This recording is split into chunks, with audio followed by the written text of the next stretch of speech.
So we're hunting the seasons now?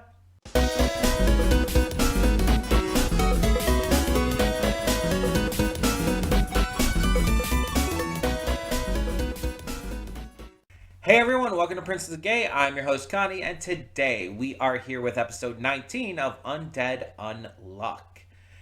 And so last time, we've basically found out a lot of big information. The most notable aspect of which is that this is not the universe's first time around. See, the world is on a time loop. It's on a forced time loop of creation and destruction. Ragnarok has happened before. We don't know exactly how many times, but it has happened before. And it is leading into that again if things like lead to that many failures, you know. We also find out that I can't remember her name right now. Jewess, something like that. Juice, I don't know. We found out that she actually comes from a previous time loop, and that this special artifact called the Ark is how she's able to go between time loops. Unless there's some other shenanigans happening, we can assume. I think it's Juiz. Juiz. Anyways, we can assume that she's probably from the previous one. And but we don't know that for sure. But we also know that, oh my god, my mind is blanking on things. Oh my god, Andy's other name, like his, I guess, original form. I can't think of it.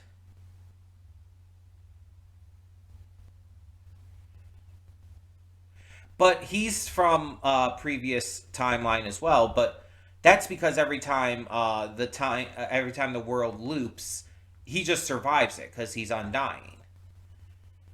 And Andy didn't know this. The Andy we know is from this time loop because his memories were impeded due to the shard being stuck in his head.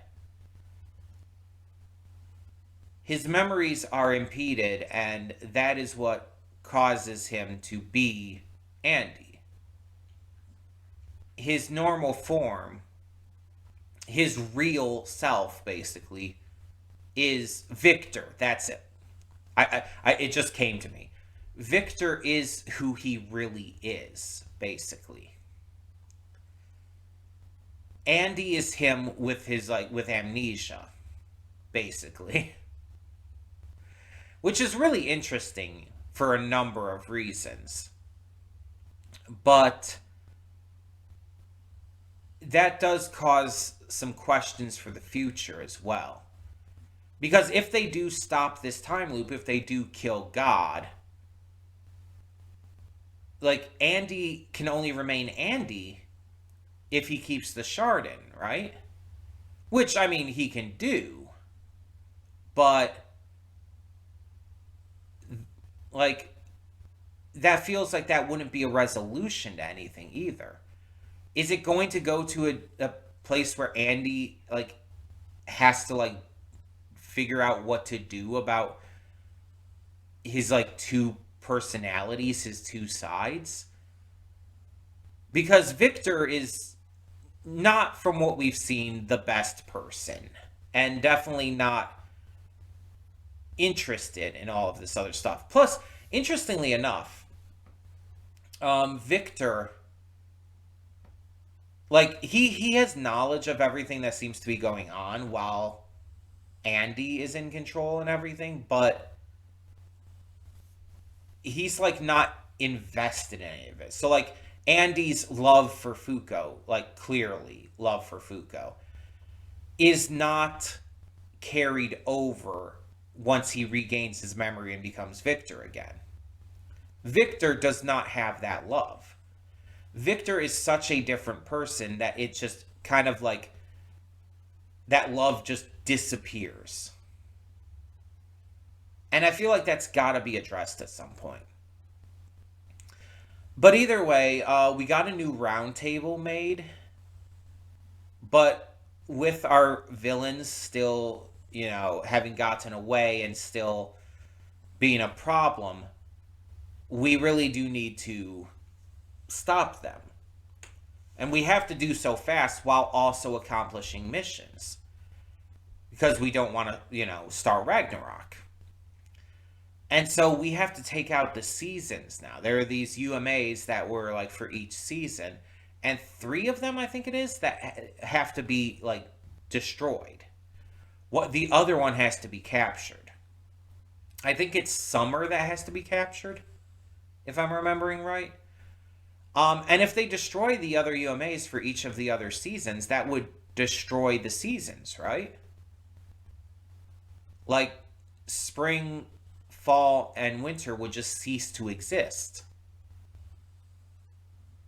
Because the UMAs are what create the seasons, right? Just like how the UMA for Galaxy literally created the concept of the galaxy. There were no stars or other planets or anything prior to that.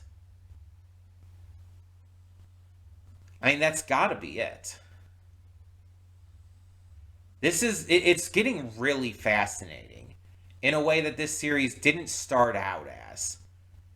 It like really switched up in terms of like just lore and quality and interest and everything. It kind of feels like a very different show than it was at the beginning of the series.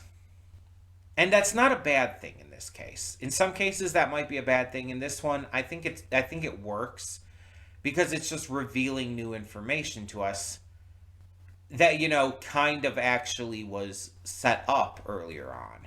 If you really think about it, there were certain little things that kind of told us so. So, yeah, that's really interesting. But I think we're just going to get into this and see what we have in store. Hold up just a sec. Before you click that link down in the description below to get to today's video, I want to remind you of all the awesome content we have both on this channel and the Princess of Gaming channel. Let's check it out.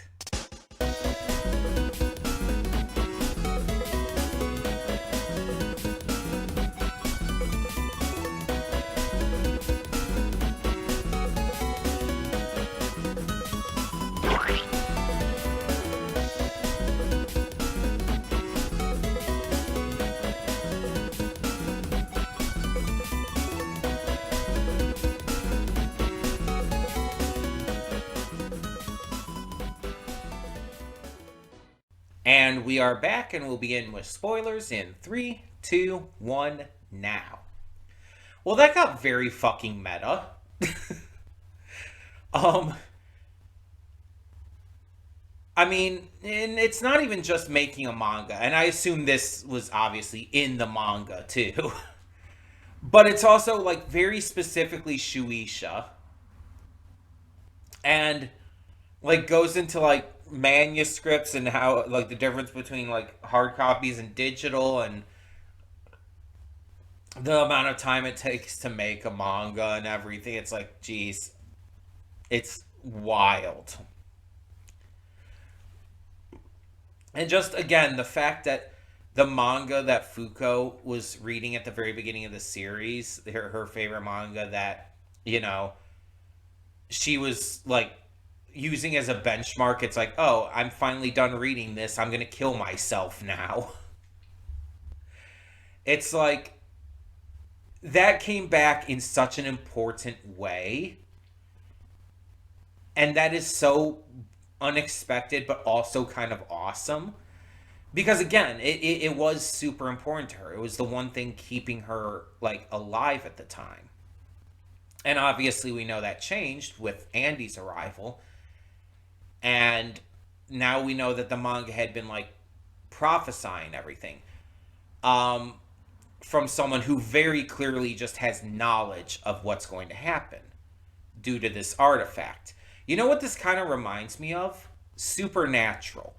Hear me the fuck out. In Supernatural, and I'm not going to go into like the huge spoilers or whatnot, but even though, the series has been over for like, I don't know, a year or so, a year or two at this point. I don't know. It was like a year or two ago, I think. 2023, 2024 when it ended. I don't know. But there's a character in the series named Chuck. And Chuck is writing these books. And they just happen to be about, without any seeming foreknowledge or anything, they are about exactly what Sam and Dean Winchester are going through. Like, down to very, like, notable detail. And this causes, like, in the world of Supernatural, there to be, like, conventions and stuff for the books. And, like, there's, like, shipping and stuff, and it gets very meta. And it very much, this episode very much reminded me of that. Because the thing is, Chuck is revealed to be a prophet. And I'm not going to go into spoilers beyond that, but and that is how he knows what what is going to happen and everything, and he's able, or what has happened, and is able to put that into the books. In this, it's very similar because we have an author who has some foreknowledge, though this seems to be more so. Chuck seemed to be like, oh, he doesn't know why he has this knowledge. With this, it's like, oh, they clearly know what's going on here. Because the first time they've ever even talked to someone was like with Fuko there. But also like addressing Andy too. They know exactly who these two are. And the artifact, I don't know if it's telling them like what's happening, and that's why how they wrote it into the manga, or if there's some other like way they know. And I don't know exactly how it works. But we do know that there were 3 arcs that were dropped.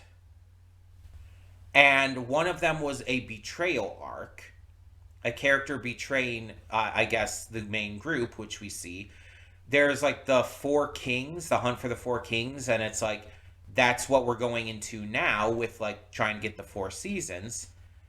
And then there was like one other, I forgot what it was called, but that's like what's gonna, or it's like a revelation or something, or something like that. But that's what we're gonna go into after the 4 kings part. So we're definitely setting up for some like big things with this all. And I'm very curious to see exactly what we find out here. But yeah, this is definitely the character in the opening. Like, obviously, we saw the same hair color and everything. But, like, watching the opening there, it's like, oh, it was obvious. Because the person was, like, sitting there holding a pen and everything. It's like, that's the artifact. It's like, that we're talking about, like, a manga writer and everything. It's like, we see someone there holding a writing pen. And it's like, yeah. That was so obvious. But it's like watching the opening before, I wouldn't have guessed that. Like someone with a pen, it could mean a lot of things. But having the context from this episode cleared it up for me, even just from the parts before the opening, the cold open. Seeing how they created this manga in a day as well, because Andy has experience working with fucking Osamu Tezuka. Like, that is wild. Like I said in the reaction, Osamu Tezuka is like the godfather of manga. Like, manga and anime would not be where it is today without him. Like, he is the biggest, one of the biggest names in manga. Easily.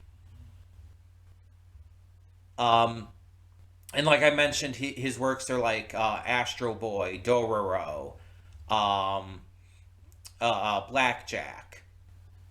Um, like he's so influential that others have even like made their own versions of his work. Like Naoki Urasawa, who's also the creator of Monster, created Pluto, which we've reacted to some of on this channel.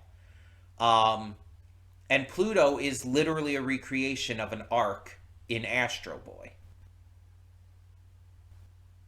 But it was like a completely separate manga that was created as like a kind of like remake of Tezuka's original work because Naomi Urasawa was like such a fan. And on top of that, like Dororo got a remake in 2019, which we reacted to, which I fucking loved. And there's been a lot of different Astro Boy adaptations throughout the years. One of which had Nicolas Cage as the professor in it. So that was fun. Blackjack I think has two different anime, and obviously there's other work that Tezuka has done and everything. Those are just the ones that I know the most of. Though I've never actually seen or read Blackjack in any way. I just know of it. Um, but yeah. Oh, Kimba the White Lion. That's Tezuka too, right? I believe so. I believe Kimba the White Lion is Tezuka. Um, but yeah, Osamu Tezuka is like legendary. So name dropping a real life legendary manga writer in this is wild. But of course, they're not hiding things. Like they not only drop Tezuka, but they're like at Shueisha.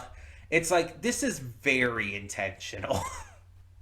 It is very intentionally meant to be a super meta joke of sorts. And I love how the manga that Fuko and Andy and them made is just Undead Unluck, and it's literally just based off of Fuko and Andy's adventures and stuff. And like it was specifically made as a shojo manga about a love story and everything. Like that was the intent, but like Fuko just ended up like scripting it as them, which is extremely like indicative of her feelings towards Andy. Though she also said later on in the episode, it's like, if someone like that existed, I would fall in love with them. And it's like, yeah, do you not? I don't know if she entirely realizes what she said there. She basically just admitted to loving Andy, which we, as viewers, obviously know she loves the shit out of Andy. Like, she is deeply in love with him. But it's something she has not admitted to. And this is like the biggest moment for that, because it's her literally admitting that she loves Andy without realizing it, kind of.